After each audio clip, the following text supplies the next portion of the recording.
João capítulo 4, do verso 1, eu estou lendo na Nova Almeida atualizada, ela vai estar passando aqui no Data Show. João capítulo 4, Evangelho de João, versículo 1, diz assim: Quando Jesus soube que os fariseus tinham ouvido dizer que ele fazia e batizava mais discípulos do que João, se bem que Jesus mesmo não batizava, e sim os seus discípulos, deixou a Galiléia, retirando-se outra vez, ou melhor, deixou a Judéia, retirando-se outra vez para a Galiléia, e era-lhe necessário passar pela região da Samaria. Você pode repetir comigo? E era-lhe necessário passar pela região da Samaria. Assim, Jesus chegou a uma cidade samaritana chamada Sicar, perto das terras que Jacó tinha dado a seu filho José. Ali ficava o poço de Jacó. Cansado da viagem, Jesus sentou-se junto ao poço e era por volta de meio-dia. Nisso veio uma mulher samaritana tirar água e Jesus lhe disse: Dê-me um pouco da água, pois os seus discípulos tinham ido à cidade comprar alimentos. Então a mulher samaritana perguntou a Jesus: Como, sendo o Senhor judeu, pede água a mim, que sou mulher samaritana? Ela disse isso porque os judeus não se dão com os samaritanos. Jesus respondeu: Se você conhecesse o dom de Deus e quem é que ele está lhe pedindo água para beber, você pediria e ele lhe daria água viva. Ao que a mulher respondeu: O Senhor não tem balde e o poço o Senhor não tem balde e o poço é fundo. De onde vai conseguir tirar essa água viva, ou onde vai conseguir essa água viva? Por acaso o Senhor é maior do que Jacó, o nosso pai, que nos deu o poço, da qual ele mesmo bebeu, assim como os seus filhos e o seu gado? Jesus respondeu: Quem beber dessa água voltará a ter sede, mas aquele que beber da água que eu lhe der nunca mais terá sede. Pelo contrário, a água que eu lhe der será nele uma fonte a jorrar para a vida eterna. A mulher disse: Senhor, quero que me dê dessa água, para que eu não tenha mais sede, e nem precise vir aqui buscá-la. Jesus disse: Vá, chame o seu marido e volte aqui. Ao que a mulher respondeu: Não tenho marido. Então Jesus disse: Você tem razão ao dizer que não tem marido, porque já teve 5, e esse agora não é o seu marido. O que você disse é verdade. A mulher então lhe disse: Agora eu sei que o Senhor é um profeta. Nossos pais adoravam nesse monte, mas vocês dizem que em Jerusalém é o lugar onde se deve adorar. Jesus respondeu: Mulher, acredite no que digo. Vem a hora em que nem neste monte, nem em Jerusalém vocês adorarão o Pai. Vocês adoram o que não conhecem, nós adoramos o que conhecemos, porque a salvação vem dos judeus. Mas vem a hora, e já chegou, em que os verdadeiros adoradores adorarão o Pai em espírito e em verdade, porque são esses que o Pai procura para ser seus adoradores. E por fim, Deus é espírito, e é necessário que os seus adoradores o adorem em espírito e em verdade. Só até aqui você pode se sentar. Foi uma leitura extensa, eu sei, mas esse texto ele é muito precioso Mas antes da gente falar um pouquinho sobre esse texto, eu queria exercitar com você uma prática muito importante para quem está estudando, para quem está se preparando para algum tipo de estudo ou quer aprender mais sobre um assunto, que é a revisão.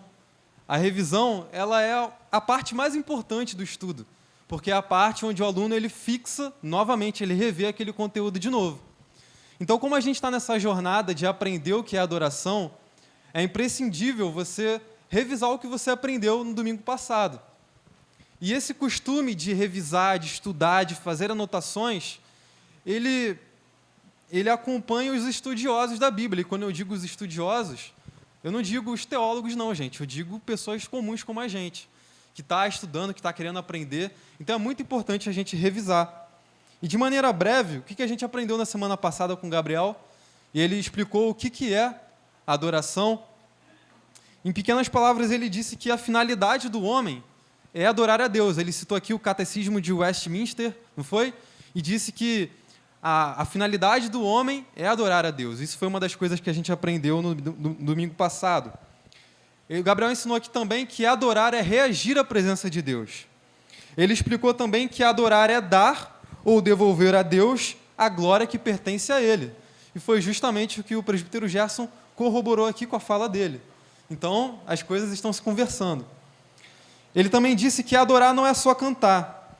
E ele usou aqui o exemplo do primeiro texto que aparece a palavra adoração na Bíblia, que é em Gênesis, quando Abraão ele decide obedecer a Deus.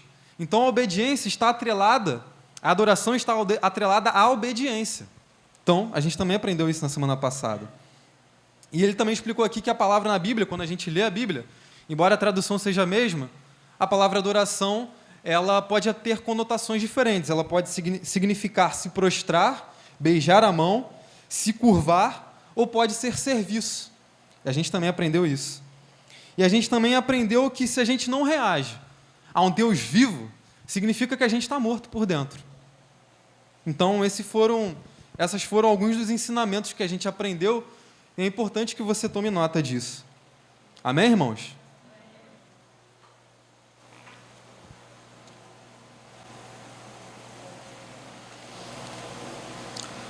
Um desafio muito grande para a gente que está pregando uma série temática, um texto temático, é ter o cuidado de não utilizar o texto da forma ao nosso bel prazer, né?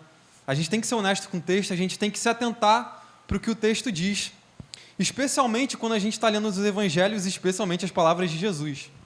Jesus ele nunca falava coisas à toa. As suas frases, os seus sermãos, nada disso era vazio, tinha um significado. Mas no Evangelho de João é mais especial ainda, porque diferente dos outros 3 evangelhos, Mateus, Marcos e Lucas, esses evangelhos são conhecidos como evangelhos sinóticos, tá? Ou seja, são evangelhos que eles têm textos parecidos e que eles têm uma narrativa semelhante e que eles, de certo modo, um se baseia no outro. Mateus e Lucas, eles se baseiam no Evangelho de Marcos. O Evangelho de Marcos foi o primeiro a ser escrito. Mas o Evangelho de João, não. O Evangelho de João ele é bem diferente dos outros evangelhos. Ele é mais intencional, no sentido de que, João, o discípulo de Jesus, João, o discípulo amado, ele quer dar mais ênfase aos discursos de Jesus, ele quer dar mais ênfase aos sinais de Jesus. Tanto é que, se você reparar bem, são 7 sinais. Os primeiros 7 sinais, ou seja, os primeiros 7 milagres, ele organiza isso de maneira muito bem arquitetada no livro dele, porque ele quer trazer um significado maior. Então, quando a gente lê esse texto, a gente precisa ter uma atenção muito grande. E o primeiro versículo desse texto que eu quero destacar com vocês foi o versículo que eu pedi para a gente repetir. Era-lhe necessário, ao verso 4, passar pela região de Samaria. Quando o texto bíblico diz que era necessário, é porque tem algo muito importante comunicar para a gente. Mas deixa eu te explicar uma coisa. Samaria, a cidade dos samaritanos, quem eram os samaritanos? O texto dá uma explicação breve, mas os samaritanos eles eram um povo mestiço. Era um povo que era judeu, mas que no decorrer dos anos, isso foi lá quando o reino se dividiu, o reino de Israel, esse povo se misturou com outras culturas, com outras pessoas, e eles se tornaram mestiços, se tornaram um povo pagão. E por eles serem um povo pagão, eles começaram a adorar outros deuses. E o ponto é que esse distanciamento entre os judeus e os samaritanos se tornou tão grande, ao ponto de que os judeus, quando eles oravam assim: Senhor, muito obrigado por não ter nascido samaritano. Para vocês verem como a divergência cultural, né, o preconceito, inclusive, muitos usam esse texto, essa diferença entre os judeus e os samaritanos para falar sobre o preconceito, ele se estendeu por anos, ao ponto da mulher samaritana ela estranhar Jesus falar com ela, sendo um homem judeu, e dar atenção a ela, e conversar com ela. Eles não se comunicavam. Mas o texto aqui ele está dizendo que era muito importante Jesus passar por Samaria. E quando a gente olha para textos assim, a gente precisa ter um cuidado ainda maior, Porque a Bíblia, e eu tenho aprendido muito isso, a Bíblia ela se conversa o tempo inteiro. O que a gente está lendo aqui em João, como eu disse, João ele usa os milagres, ele chama os milagres de sinais, mas ele também usa esse acontecimento, esse fato, para significar algo maior e que talvez numa primeira leitura a gente não consegue perceber. Pare e pense. Uma mulher samaritana, uma mulher se assentando num poço e servindo água a um homem. A gente consegue se lembrar de um texto parecido assim? A gente consegue se lembrar de uma outra história assim? Na verdade, irmãos, isso já aconteceu 3 vezes na Bíblia. Uma mulher estar perto de um poço e ela conhecer ali o seu marido. Isso aconteceu com Isaac, sua esposa Rebeca. Não necessariamente Isaac, né? Mas Rebeca, quando o servo de Abraão conhece Rebeca, ela conhece ela perto de um poço. Então é a primeira vez que a gente vê essa história se acontecendo. Uma mulher perto de um poço, servindo água, em relação de casamento, a gente consegue fazer os links, né? A segunda vez é com Jacó. Jacó também conhece a sua esposa, sua futura esposa, perto de um poço. E também acontece com Moisés. Então, o texto está indicando alguma coisa aqui para a gente. Essa relação entre casamento, essa relação entre uma mulher perto de um poço e um noivo, tem alguma coisa que o texto está significando maior do que a gente consegue perceber. E o significado espiritual que Jesus está trazendo aqui é que essa mulher samaritana, ela representa a igreja. Mas por que ela representa a igreja? Porque ela era uma gentia, ela era de um povo mestiço. Então, nesse texto, é como se Jesus estivesse diante da igreja. E nós, que somos um povo mestiço também, nós que somos gentios, é como se nós espiritualmente estivéssemos diante de Jesus. Esse é o significado espiritual do texto. É como se Jesus estivesse conversando com a sua noiva. É como se Jesus estivesse conversando com a sua igreja, tendo um diálogo com ela. Então é por isso que era necessário Jesus passar por Samaria, porque era muito importante, porque Jesus estava comunicando algo, não só aquela mulher samaritana, mas ele estava comunicando algo à sua igreja. Amém? Irmãos, se Jesus estava comunicando algo à sua igreja, então porque esse texto, ele tem algo extraordinário para comunicar para mim e para você. Amém? Vamos prosseguir. Jesus se encontra com a mulher samaritana, e eu já disse aqui, e a gente chega no versículo 20. Depois de um diálogo, Jesus ele fala com ela do seu pecado, ela fala que ela tinha maridos, e que ela estava com um que não era o seu marido. E o primeiro indicativo, e o primeiro sinal que Jesus quer demonstrar para a gente, é que se nós queremos nos achegar a Jesus, nós precisamos nos arrepender dos nossos pecados. E Jesus ele utiliza ali uma palavra de conhecimento para ensinar a ela, e ela primeiro se arrepende. Primeiro ela se arrepende, ela reconhece que ela está falando com um profeta, com alguém que conhece do passado dela. E a primeira pergunta que essa mulher faz para Jesus é: onde nós devemos adorar? Pensem bem, uma mulher samaritana que está conversando com um homem judeu, que fala que vai dar para ela de uma água viva, ou a melhor tradução seria águas correntes, e ela não entende muito bem, mas a primeira reação dela é perguntar onde se deve adorar. E ela pergunta isso, claro, porque os samaritanos, eles adoravam, ela fala aqui, perto do poço de Jacó, não é? Não é o que o texto fala? Verso 20, ela pergunta isso, perto do poço de Jacó. E ela faz essa pergunta a Jesus, e ela começa a desenvolver um diálogo com ele, ao ponto de ela chegar e perguntar: ora, Jesus, onde nós devemos adorar?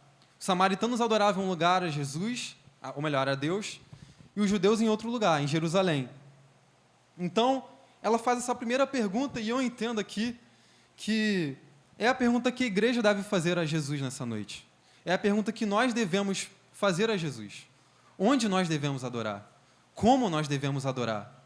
De que forma? De que jeito? Como a gente pode adorar o Deus verdadeiro de forma mais eficiente ou da forma correta? Existe uma forma certa de adorar? E Jesus responde não respondendo. Ele não responde onde é o lugar onde ela deve adorar, mas ele diz como ela deve adorar. Então, a primeira lição e a primeira coisa que a igreja do Senhor precisa atender, que não é aonde, mas sim como e a quem. Na semana passada a gente já aprendeu que a adoração é reação, é reagir à presença de Jesus.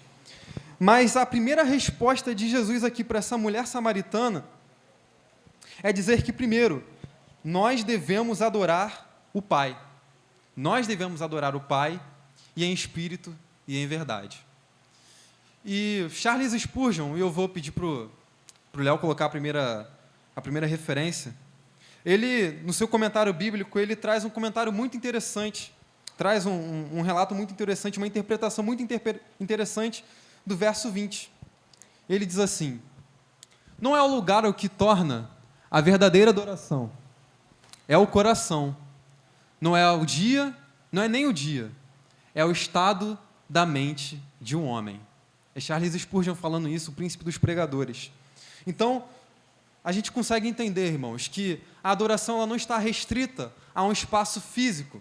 Sim, é importante nós termos um tempo, um lugar para nós nos reunirmos comunitariamente, para adorarmos a Deus, e esse privilégio muitos dos nossos irmãos não tiveram. A igreja primitiva ela se reunia nos lares, assim como no Gessel, para adorar a Deus.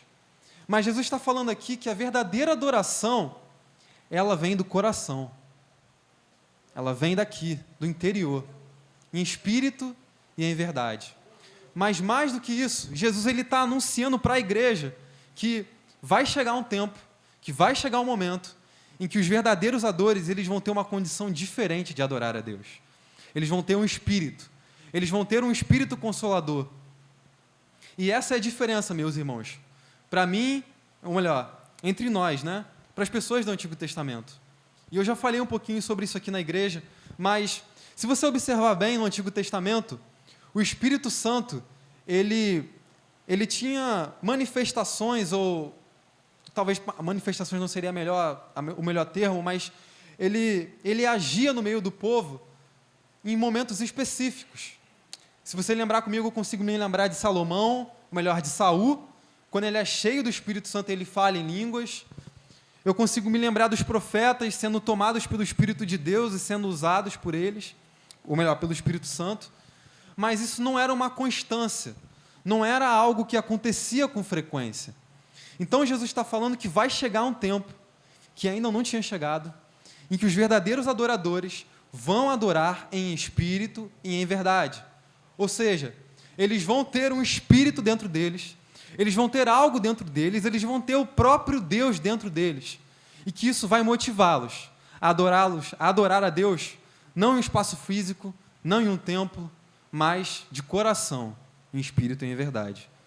Então, meus irmãos, se eu tenho aqui a humildade de dizer do que a gente pode estar aprendendo, que eu posso estar ensinando para vocês de alguma forma, é que a nossa adoração precisa vir do coração.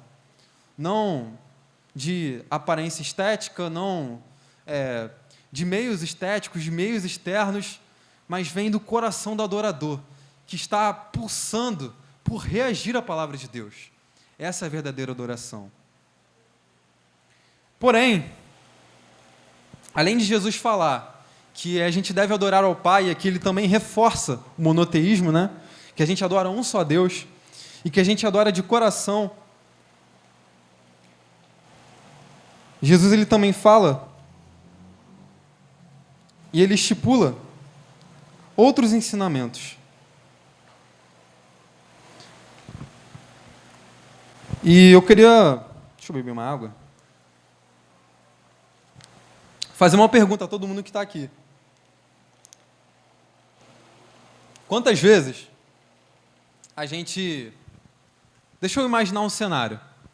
Quantas vezes a gente está no nosso lar, prestes a vir para um culto, prestes a se reunir na igreja, e vem aqueles pensamentos do tipo assim: hoje eu não estou afim, hoje eu não quero, não me sinto bem, não me sinto à vontade, hoje eu não estou sentindo vontade de ir à igreja. Quantas pessoas já... Pode levantar, comigo já. Já aconteceu isso. E por mais que isso seja natural, e como eu disse, é um desafio, irmãos, pregar sobre adoração, porque o pregador ele precisa também vivenciar o que ele prega, né? E eu vou chegar mais um pouquinho, vou falar um pouquinho sobre mim, mais lá para frente, mas a gente provavelmente já deve ter feito essa pergunta. Hoje eu não estou afim, ou a gente já deve ter pensado dessa forma, hoje eu não quero. E eu acredito, e a Bíblia vai mostrar que isso é um problema. É um problema em inúmeros motivos. Porque qual é o objetivo da gente estar aqui reunidos? É para adorar a Deus comunitariamente, é para louvar a Deus. E se a gente para e pensa que a nossa motivação para estar aqui são os nossos sentimentos, isso indica um certo egoísmo, concorda comigo? Nossa, eu tenho que me sentir bem para adorar um Deus eterno, um Deus que se sacrificou por mim, um Deus que ofereceu a sua vida por mim. E quando a gente começa a entender a razão desses sentimentos, a razão dessas frases, né, dessas atitudes, desses comportamentos, a gente começa a ficar incomodado. E eu digo por mim, eu começo a ficar incomodado. E já faz uns meses que eu venho pensando nisso. Aliás, esse tema, ele vinha queimando no meu coração desde o ano passado, e quando o Gabriel veio falando, cara, a gente precisa falar de adoração, precisa falar de adoração, e eu fiquei, cara, é isso, Deus está falando com a gente que a gente precisa pensar mais sobre adoração. E eu comecei a examinar esses caprichos, esses momentos, sabe, esses egoísmos do meu coração, de sempre estar querendo se sentir bem para adorar a Deus, uma coisa tão estranha, uma coisa tão egoísta. E eu comecei a pensar mais ainda que a adoração, ela não pode se restringir a uma fração do meu domingo. A gente fica reunido aqui, agora é de 6h30 até 8h30, 2 horinhas só do nosso dia, da nossa semana, é o primeiro dia da semana, mas são só 2 horas. E será que a nossa adoração se restringe apenas a 2 horas? Será que toda a nossa adoração, ela se resume a 2 horas do nosso domingo? Será que não pode ser algo mais? Será que não deveria ser algo mais? E eu fui meditando sobre isso, a gente falou aqui muito sobre oração, e uma das nossas ênfases foi orar mais. E depois que a série terminou, depois que a gente falou sobre oração, eu passei por uns momentos da minha vida, e na verdade eu estou passando, uma fase muito cansativa de trabalho, de faculdade, de curso à noite, de ficar estudando até 2 horas da manhã. E eu fiquei pensando, Jesus, como que eu vou orar de forma mais contínua? Como que eu vou orar de forma mais contundente? Como que eu vou ter um relacionamento com o Senhor mais constante, se à noite, que é o período que eu gosto de orar, eu não tenho? Se nas manhãs, para fazer uma devocional, eu faço correndo? Isso não está certo. Será que a minha oração ao Senhor se restringe a esses momentos?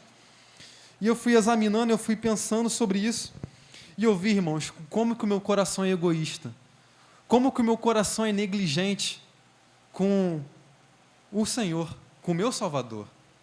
Ele é negligente porque a palavra de Deus, ela vai ensinar sobre oração de formas mais constantes.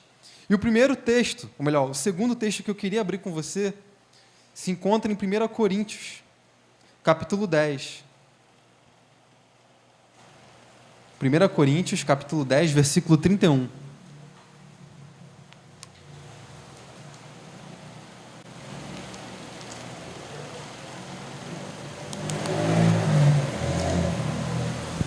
Está ali já. Diz assim: portanto, se vocês comem ou bebem ou fazem qualquer outra coisa, façam tudo para a glória de Deus. Irmãos, a adoração envolve tudo. Ela não envolve somente os momentos em que a gente se reúne aqui, nessas 2 horas de culto, para louvar a Deus, e o Gabriel falou muito bem que adorar não é só louvar a Deus. Mas o apóstolo Paulo, coloca o texto de novo para mim, por favor. O apóstolo Paulo, ele está falando que a adoração envolve tudo. Que seja a gente comendo, seja a gente bebendo, seja a gente fazendo qualquer coisa, tudo a gente precisa fazer para a glória de Deus. Então não é só o louvor, então não é só na oração, não é só enquanto eu estou aqui com vocês, é enquanto eu como, é enquanto eu bebo, é enquanto eu trabalho, é enquanto eu ando pela rua, é enquanto eu estou no ônibus, é enquanto eu estou conversando com os meus pais, é enquanto eu estou ouvindo alguém falando, em tudo que eu devo fazer, e a Bíblia não deixa margem. Tudo deve ser feito para a glória de Deus. Tudo deve ser feito para a glória de Deus. A vida do cristão se resume numa constante adoração. O cristão está o tempo inteiro adorando. O tempo inteiro adorando. Mas talvez eu fale isso aqui, falar de tudo, beleza, Isaac, trabalho, adoração, comer, beber. Que coisa estranha, eu não consigo me imaginar adorando a Deus nesses momentos, é um pouco estranho para mim. Mas, irmãos, uma das coisas mais imprescindíveis e mais importantes da verdadeira adoração é intencionalidade. Repita comigo, intencionalidade. Intencionalidade. Mais uma vez, intencionalidade. Cristãos não fazem nada, absolutamente nada, sem saber o significado. Tudo para o cristão tem um significado. Tudo. E alguns meses atrás, um colega, um companheiro de faculdade, não, de trabalho, ele chegou para mim, a gente estava conversando, e ele perguntou: Isaac, o que o trabalho significa para você? E eu tomei um susto, porque foi num contexto um pouco aleatório, e eu disse assim para ele: João, o motivo de eu trabalhar e a razão pela qual eu trabalho não é para eu ganhar dinheiro, por mais estranho que pareça, mas é porque o meu trabalho glorifica a Deus. Esse é o principal motivo.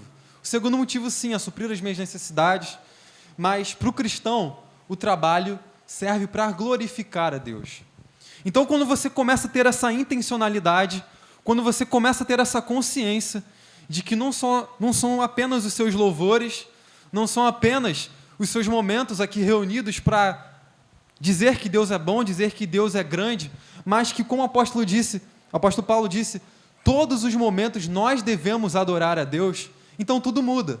Então, se você trabalha lá com aquela preguiça, né, deixando as coisas para depois ou trabalhando mal, você começa a pensar e olhar que o seu trabalho serve para glorificar a Deus.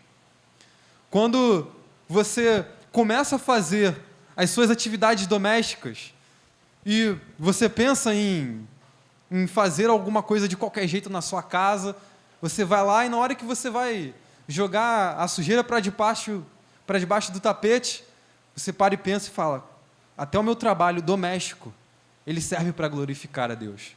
Então eu não posso fazer as coisas de qualquer jeito.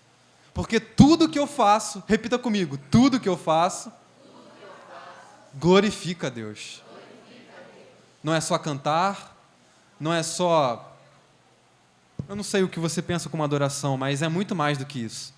Adorar a Deus, irmãos, envolve tudo. Mas eu queria ser um pouquinho mais específico com você. E se você ainda ficou com dúvida, e provavelmente você ainda fica com dúvida a respeito da adoração, eu queria falar para você o que a Bíblia fala sobre adoração e como ela ensina que a gente deve adorar. Veja bem, eu não quero ser aqui um pouquinho legalista e nem estipular uma forma única de adoração. A Bíblia fala de diversas formas de adoração. Eu vou falar sobre algumas, o Gabriel já falou sobre outras, os outros pregadores vão falar sobre outros tipos de adoração. Então eu quero que você entenda que a adoração, como eu disse aqui no começo, precisa vir do coração. Então não é algo que eu possa estipular, que eu possa regrar, que eu possa determinar como correto, que eu possa estabelecer como um manual. É diferente do Antigo Testamento. É diferente daquelas regras e leis que Deus instituiu ao povo de Israel, que tinham significado para aquele momento. A adoração agora ela precisa ser de forma que surge do coração.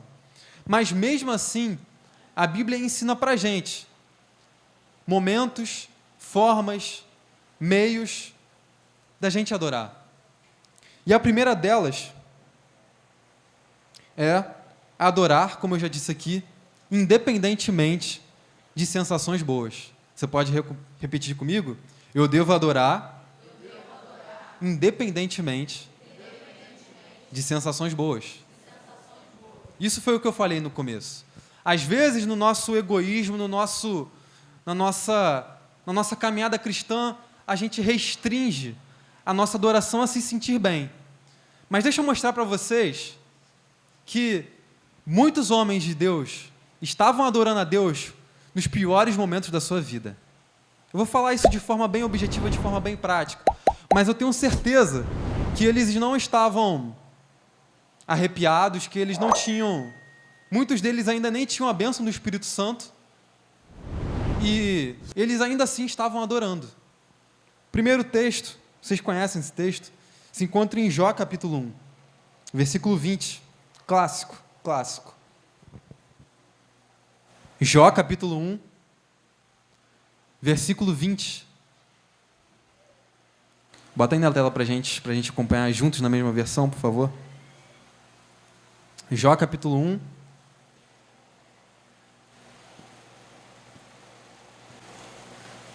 Versículo 20 diz assim: Então Jó se levantou, rasgou o seu manto, rapou a sua cabeça, prostou-se em terra e adorou.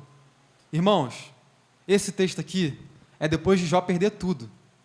Jó perdeu a sua família, Jó perdeu os seus bens, Jó perdeu os seus filhos, perdeu a sua riqueza, e ele ainda assim se prostrou em terra e adorou.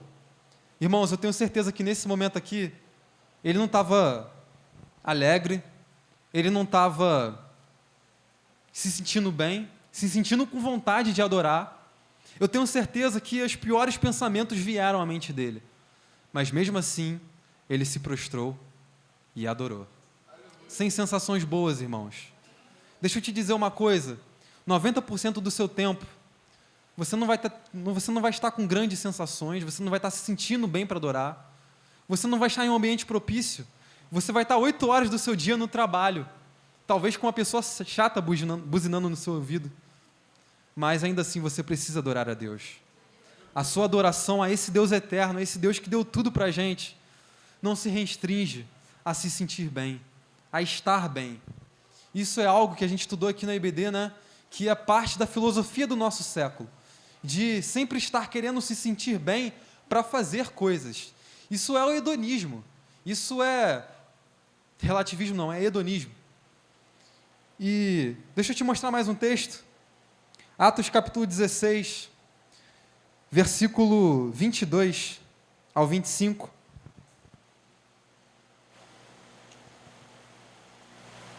Mais um texto, irmãos. 22 ao 25. Atos 16, tá? Atos 16. Eu vou ler aqui para adiantar.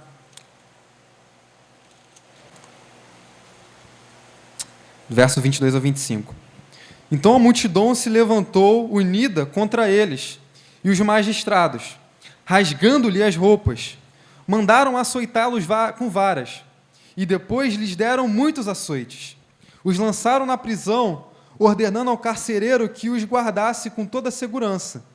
Este, recebendo tal ordem, levou-os para o cárcere interior e prendeu os pés deles no tronco.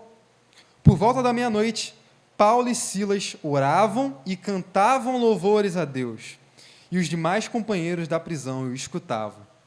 Irmãos, eles estavam provavelmente sangrando, com marcas das chicotadas, feridos, com lesões no corpo, não se sentindo bem, com dores físicas. E a gente tem um costume, né, da primeira dorzinha de cabeça, principalmente nós homens que somos dramáticos, a gente começa a falar: Senhor, eu vou morrer, tem misericórdia de mim, sendo que até no seu sofrimento, sendo que até nos piores momentos da sua vida, não precisa ser dor física, não. Quando você for perder, talvez, o seu parente, quando você tiver de uma situação financeira difícil, são nesses momentos, em momentos de dor, em momentos de dificuldade, é que a gente precisa adorar a Deus. Último texto sobre esse tema, 2 Samuel, capítulo 12.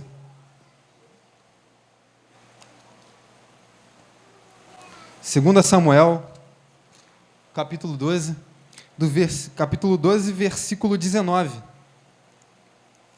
12 e 19.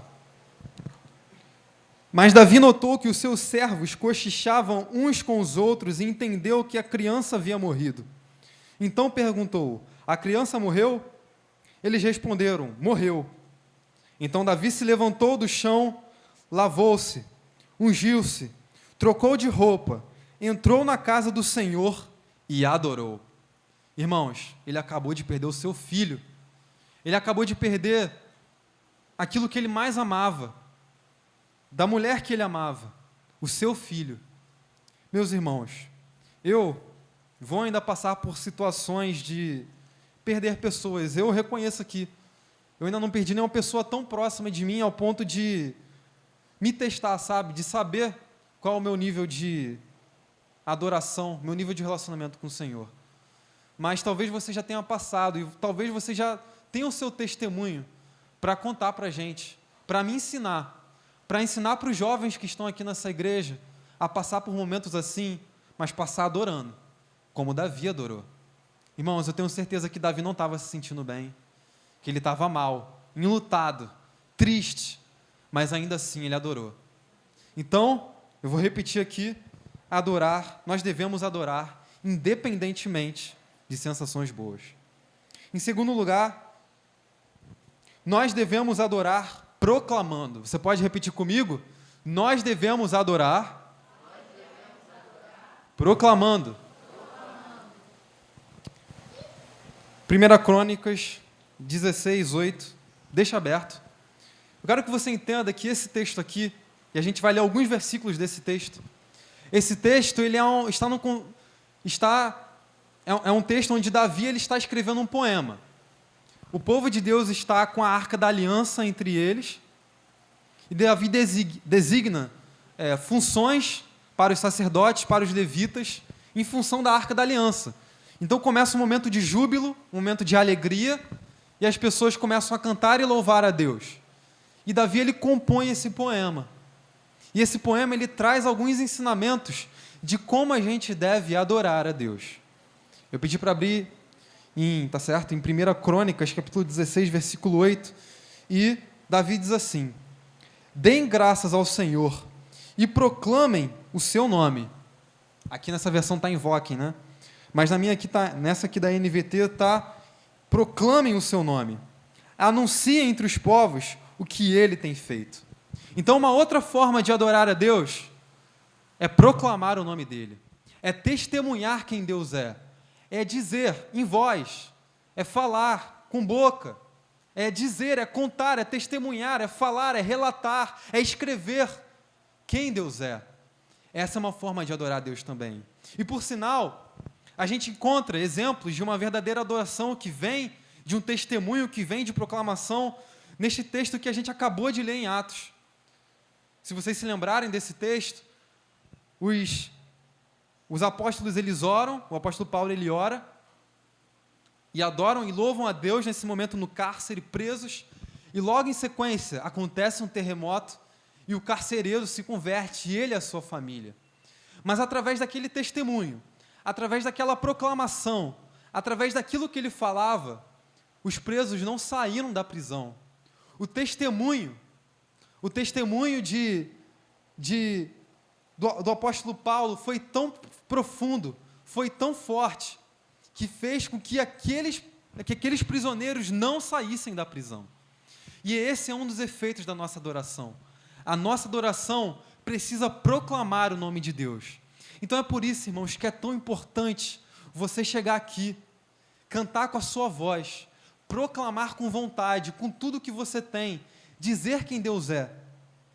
A adoração mostra ao mundo que você é orgulhoso de ser um dos filhos e servos de Deus. E num mundo tão cheio de confusão, de ignorância e quebrantamento, a adoração mostra que você acredita nas palavras da Bíblia. Ela mostra que as palavras da Bíblia são verdade. Você pode certamente adorar a Deus na quietude da sua casa, mas faça isso também em público e deixe o mundo ver você testemunhando quem Deus é. Irmãos, é muito importante adorar a Deus no secreto. É muito bom. É muito bom ministrar a palavra de Deus quando ninguém está vendo. É uma das melhores coisas que você pode fazer. Uma das melhores coisas. Você fechar a porta do seu quarto e fazer como Jesus mandou. Orar. E sem ninguém saber, sem ninguém olhando para você, você adorar a Deus. Mas não subestime o poder do seu testemunho. O poder de falar naquilo que você acredita. O poder de testemunhar a grandeza do seu Deus. O mundo anseia por isso. O mundo geme. A terra precisa ouvir. Os meus vizinhos, os seus companheiros de trabalho com quem você passa 8 horas do dia trabalhando, eles precisam, através da sua adoração, testemunhar quem Deus é. Não está muito claro como você pode fazer isso ainda? Você não ora em casa antes das refeições? A gente não falou aqui que orar, que adorar a Deus é em tudo? E o apóstolo Paulo fala de adorar comendo? Então, quando você estiver reunido com seu companheiro de trabalho na hora do almoço, faça questão de orar. Não por uma mera ostentação, como os sacerdotes faziam, né? Como os judeus faziam, mas ore porque você sabe, porque você tem a intencionalidade, porque você sabe o Deus que você serve. Então, testemunhe, ore mesmo quando você for comer. Talvez esse seja o único testemunho que você pode dar para o seu irmão, para a pessoa que está do seu lado. Então, ora: Senhor, obrigado por essa comida, obrigado por esse almoço que o Senhor preparou, obrigado pela terra que preparou esse alimento, Senhor.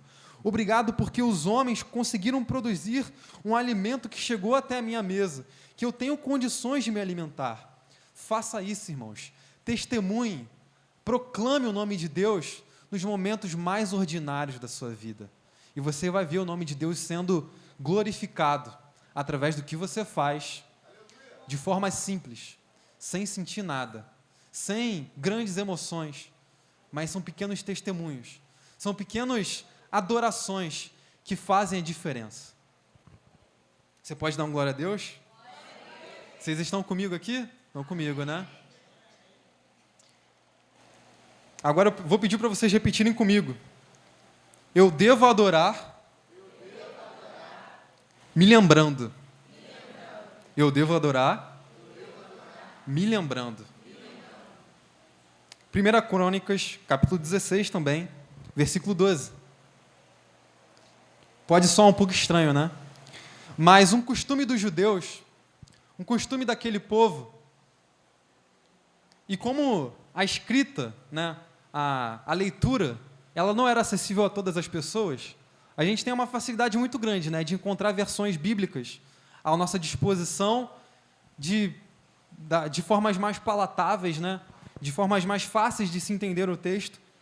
Mas uma das características dos judeus era transmitir os seus ensinamentos em tradição, oralmente. E como que eles faziam isso? Não precisa ser muito... pensar muito para a gente se lembrar disso. A gente consegue ver pela Bíblia. As tradições eram repassadas oralmente, através das músicas. É fácil, como o Gabriel falou, decorar as coisas através das músicas. Então, a maioria daquelas pessoas naquele tempo, elas se lembravam, ou melhor, elas reforçavam a sua fé, elas desenvolviam a sua fé através da lembrança. E como que era essa lembrança? Era aquela oração: o Deus de Isaac, o Deus de Jacó, o Deus dos nossos pais, que fez isso no Monte Sinai, que fez aquilo aos patriarcas, que fez isso. Isso é uma forma de adoração. Se lembrar dos feitos de Deus, se lembrar dos juízos de Deus. É assim que a gente também adora a Deus. E se você folhear os salmos, se você observar bem os salmos, você vai ver que os salmistas, eles dizem o tempo todo: lembrem-se dos juízos de Deus, contemplem os juízos de Deus, lembrem-se dos seus grandes feitos, lembrem-se. E sabe quando a gente despreza o que Deus faz? Quando a gente se esquece das nossas orações respondidas, quando a gente se esquece das coisas mais simples. Talvez você ainda não tenha se casado, mas talvez você tenha um pai que mora com você, ou uma mãe, ou irmão. Ou você perdeu seus pais, é verdade, mas você tem seus filhos. Ou você não tem pai e você não tem mãe, mas você tem irmãos aqui nessa igreja. O apóstolo Paulo, ele fala que nós devemos ser gratos por tudo, pelo que vestimos e pelo que comemos. Só por isso nós já devemos ser gratos. É só por essas coisas simples. Não é pelo que nós temos, mas pelos juízos de Deus. Talvez você não tenha nada, e você olha para si mesmo e olha, nossa, não tenho nada para agradecer a Deus. Isso é mentira. Com certeza você tem. Mas lembre-se do que Ele fez por você, do sacrifício de Deus. E uma das nossas formas da gente exercitar a nossa adoração, da gente adorar a Deus, é se lembrando do que Ele fez. Crônicas 16. Lembre-se das maravilhas que Ele fez, dos milagres que realizou e dos juízos que pronunciou. Lembre-se, meus irmãos, lembre-se do que Deus fez por você, nos momentos mais simples da sua vida. É aquele momento que você está diante da mesa reunida, da família reunida, para fazer uma ceia de Natal, ou seja o que for, e você se lembra que Deus te deu essa família. É você olhar mesmo para o seu carrinho velho, que está sem ar-condicionado como o dos meus pais, né? A gente quer um carro novo, mas eu sou grato pelo carro que eu tenho. E olhar para aquele carro que já me levou para tantos lugares e olhar e falar, Deus, obrigado por esse carro. Deus, obrigado, Senhor, porque eu tenho o que vestir. Obrigado, Senhor, porque eu tenho amigos que me ensinam e que me inspiram. Obrigado, Senhor, porque eu me lembro das orações que o Senhor respondeu a mim. Senhor, obrigado das orações mais simples que o Senhor me respondeu. Senhor, obrigado porque eu olho para as Escrituras e eu tenho acesso às Escrituras. Irmãos, é agradecer, é se lembrar. Nos momentos mais sublimes, e a gente vai partilhar desse momento agora, o momento da Santa Ceia. E o momento da Santa Ceia é um momento de lembrança. É um momento onde a gente se lembra do sacrifício de Jesus, daquela última noite em que Ele estava com os seus discípulos e Ele falou da importância de compartilhar o pão. Deixa eu te contar uma experiência, o Léo é minha testemunha. Há 3 Santas Ceias atrás, mais ou menos, eu estava lá atrás, ceando com o Léo, e eu comecei a me lembrar do que a gente vem estudando. Eu comecei a me lembrar dos meus irmãos, que eu não vi, mas que eu sei que existiram, de irmãos que morreram em prol do Evangelho, que se sacrificaram, que morreram no Coliseu, que foram devorados por leões. E eu comecei a lembrar das pessoas de toda a história bíblica, a história da tradição cristã, de pessoas que no decorrer da história cristã morreram, se dedicaram ao Evangelho e não tiveram a oportunidade que a gente tem de estar aqui hoje, no espaço público, testemunhando para quem está na rua, sem ser escondido, sem ser às espreitas, adorando a Deus. E eu comecei a me lembrar disso, e eu comecei a falar, Senhor, muito obrigado, Senhor, porque eu tenho um privilégio que os meus ancestrais não tiveram.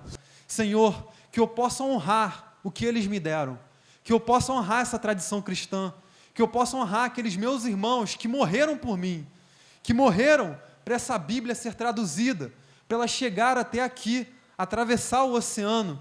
Pessoas que abandonaram tudo, pessoas que abandonaram família, que abandonaram seus empregos para se dedicarem ao Evangelho. Missionários que vieram lá dos Estados Unidos para pregar o Evangelho aqui em Pernambuco, aqui no Nordeste, e a partir disso surgiu a Assembleia de Deus. Irmãos, nós temos inúmeros motivos, nós temos inúmeras lembranças para glorificar a Deus. A sua lembrança glorifica a Deus. Não se esqueça não do que Deus fez para você há 20 anos. Anota, se possível. Grave, decore, repita. Repita os textos bíblicos. Repita os ensinamentos bíblicos. Coisas tão preciosas, ensinamentos tão preciosos, mas que a gente ignora ou que a gente esquece. Lembre-se, meus irmãos, nos momentos mais simples. Quando você for cear aqui daqui a pouco, lembre-se do que Deus fez por você. Feche os seus olhos. Esqueça de tudo. Esqueça dos seus problemas. Seja grato a Deus. Lembre-se da pessoa que está do seu lado. Talvez a pessoa que esteja do seu lado seja a sua esposa, talvez seja o seu filho, talvez seja um amigo de muitos anos, talvez, sei lá, seja uma pessoa que você não tem contato, que você nunca conversou, mas seja grato a Deus através das suas lembranças. E Deus certamente vai ser glorificado através disso. E por fim, eu devo adorar, repita comigo, eu devo adorar Me alegrando. Eu devo adorar me alegrando. 1 Crônicas, capítulo 16, versículo 10.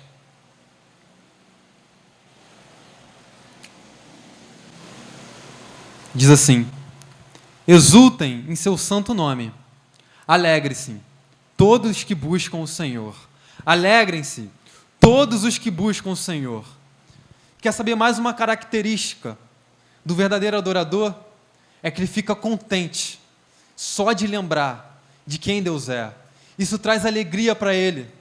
Sim, você vai adorar nos momentos difíceis da sua vida, mas quando você adorar a Deus, pode ter certeza que vai vir uma alegria diferente, uma alegria que ela é diferente das outras coisas. Quer ver um testemunho aqui dessa igreja? O pastor já falou aqui de outras vezes, no momento mais difícil da vida dele, em que ele foi sepultar a sua mãe, e ele foi ministrar durante o sepultamento da sua mãe. E ele disse que ele sentiu uma anestesia espiritual tão grande, que ele só conseguia glorificar a Deus. Sim, meus irmãos, nem sempre a gente vai ter bons sentimentos para adorar a Deus, mas quando a gente adora, isso traz alegria. Quando a gente adora, a gente precisa adorar se alegrando, porque a boa notícia do Evangelho, ela é boa, ela é alegre, é uma boa notícia. E se isso não te alegra, se isso não te traz felicidade, o que te traz felicidade? O que nesse mundo pode substituir a alegria de se lembrar de quem Deus é e do que Ele fez? Como é bom, irmãos, se alegrar na presença de Deus. Então, quando você vir aqui, quando a gente ceiar, irmãos, é um momento de alegria, é um momento de regozijo, é um momento de júbilo, é um momento de ficar contente. Talvez você esteja cheio de problemas para resolver. Eu mesmo vou ter uma semana que eu olho e vislumbro a minha semana falando, caramba, vai ser cansativo, vai ser muito cansativo, mas eu quero me alegrar com vocês, eu quero estar feliz com os meus irmãos, eu quero estar contente, eu quero estar alegre. Como você pode não se animar sobre o emocionante triunfo do bem sobre o mal? Como você pode não se emocionar com a narrativa bíblica? Como você pode não ficar contente com essa narrativa tão incrível, onde o bem vence o mal? Irmãos, no final, o bem vai vencer. Jesus vai triunfar. Isso não é motivo de júbilo? Um dia, Jesus retornará. Um dia, Jesus retornará. E isso é motivo de alegria, e é por isso que a gente canta Maranata. No momento que a gente canta Maranata, é um momento de alegria, é um momento de felicidade. Como você pode não querer dançar na formidável promessa da grande ressurreição e reunião dos cristãos? A gente fica tão travado, né? A gente fica com medo de levantar a mão. Mas o rei Davi, ele dançava na presença de Deus, ele se alegrava. Então, até mesmo os seus gestos, até mesmo a forma como você adora, expressa a sua felicidade. Meu irmão, se alegre. E se você se alegra lá no futebol, pulando, comemorando um gol, se alegra aqui também desse jeito. É para Jesus. Essa alegria é muito melhor que um jogo do Flamengo que está apanhando aí todo jogo, que está perdendo todo jogo. Isso aqui me traz alegria de verdade. Isso aqui me traz felicidade. Isso aqui eu não substituo por nada, irmãos. Essa alegria, esse gozo, essa alegria de há dias atrás, eu ir para o meu quarto e eu estar num momento de ansiedade, e eu abrir um texto, e eu ver Jesus falando comigo sobre ansiedade. Não andeis ansiosos, eu cuido de você como dos passarinhos. E a alegria que eu senti depois disso, não há nada que substitui isso. Então, quando eu estiver aqui, eu vou demonstrar a minha felicidade, a minha alegria, com o meu jeito, com a minha forma de ser. Não tem problema se você é tímido. Como eu disse aqui no começo, não existe uma regra. O que importa é que seja de coração. O importante é que você se alegre. O importante é que você se lembre. O importante é que você proclame em alta voz quem Deus é. Isso é importante. E para finalizar, é a terceira imagem, Léo. Queria compartilhar com vocês uma imagem. Essa é uma frase de C.S. Lewis, um teólogo, e ele diz assim: nós não seremos capazes de adorar a Deus nas ocasiões mais sublimes se não tivermos adquirido o hábito de adorá-lo nas mais simples. Eu vou repetir mais uma vez. Nós não seremos capazes de adorar a Deus, de reagir a Deus nas ocasiões mais sublimes, quando o poder de Deus desce sobre essa igreja, se a gente não adquirir o hábito, se nós não nos tornarmos adoradores nos outros 100% da nossa vida. Quando a gente sair dessa igreja e a gente ir para o nosso trabalho, se a gente não adquirir o hábito de adorar a Deus lá, a gente nunca, irmãos, vai conseguir sentir algo aqui. Sentir é bom demais, mas você precisa conservar esse fogo, esse poder. Em Levítico 6, capítulo 12 diz assim: o fogo sempre ficará aceso sobre o altar, não deve ser apagado. O sacerdote acenderá a lenha no altar a cada manhã, e sobre ele porá em ordem o holocausto, e sobre ele queimará a gordura das ofertas pacíficas. O fogo queimará continuamente sobre o altar, e não deve ser apagado. A nossa adoração, ela é constante, ela é pela manhã. E se nós somos sacerdotes, como o texto fala, e nós nos tornamos sacerdotes, eu já falei isso aqui, o fogo sempre precisa ficar aceso. Nós precisamos conservar essa adoração, esse espírito de adoração. É colocando lenha no meu trabalho, é colocando lenha enquanto eu estiver no ônibus, é colocando lenha quando eu estiver sozinho, quando eu estiver com a minha família. É sempre, irmãos, conservando hábitos de adoração. Amém? É isso. Vamos orar? Você pode ficar sentado. Quero que você preste muita atenção nessa oração e você ore junto comigo.